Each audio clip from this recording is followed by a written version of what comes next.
Good morning. Welcome to Module 2, Week 5.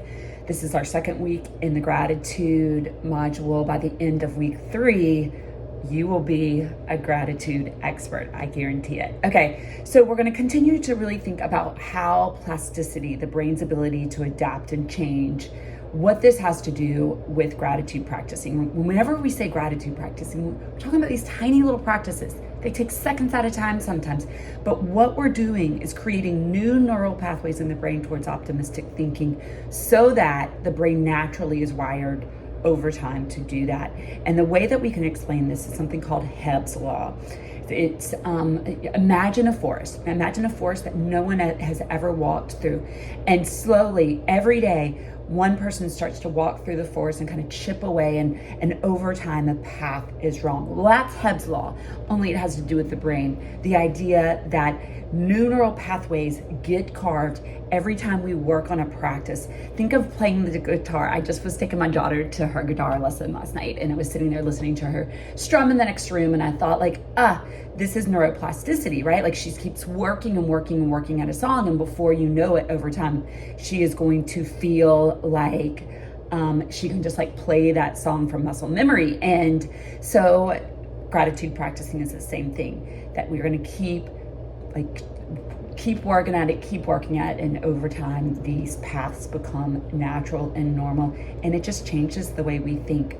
I think I've said this to y'all. I remember growing up, my mom saying to me, like, you've got to think more optimistically, you've got to be more hopeful, and it didn't come naturally to me. And I think most of my friends would probably find that pretty funny at this point, because I do think I edge towards just kind of naturally seeing the hope in things, finding the humor in things. Sometimes we have to laugh at our most ridiculous challenges because it's a way to kind of cultivate a lightheartedness around it. And so this is going to be a fun week to explore all of this more. You've got a Zoom coming up. So go into Pronto, do a direct message with your group, and figure out where y'all are when you're gonna Zoom. Don't wait on that, because we know that those are challenging to get planned.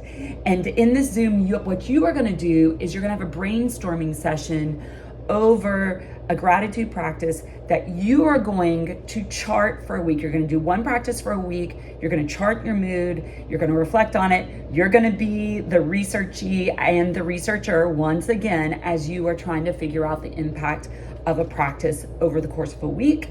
And then later you're also going to do a TED Talk on gratitude practicing. You're going to need to make a PowerPoint to lead your TED Talk. It needs to contain neuroscience. Make sure you don't skip over that very essential part.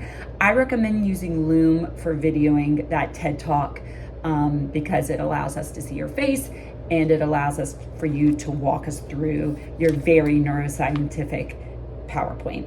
Okay, I'm going to wrap up with one thing, and that is we're going to continue working on our capstone projects this module this week. You are going to look out into the world and start identifying a group that you recognize meets real challenge. This could be a group of people from anywhere in the world, people who have been impacted by the environment, people who are have had to survive domestic abuse, people who've lost a parent, children whose parents have gone through divorce. I want you to look out and really consider a group of people that you're curious about, and you're curious about their struggle, because you're going to research that.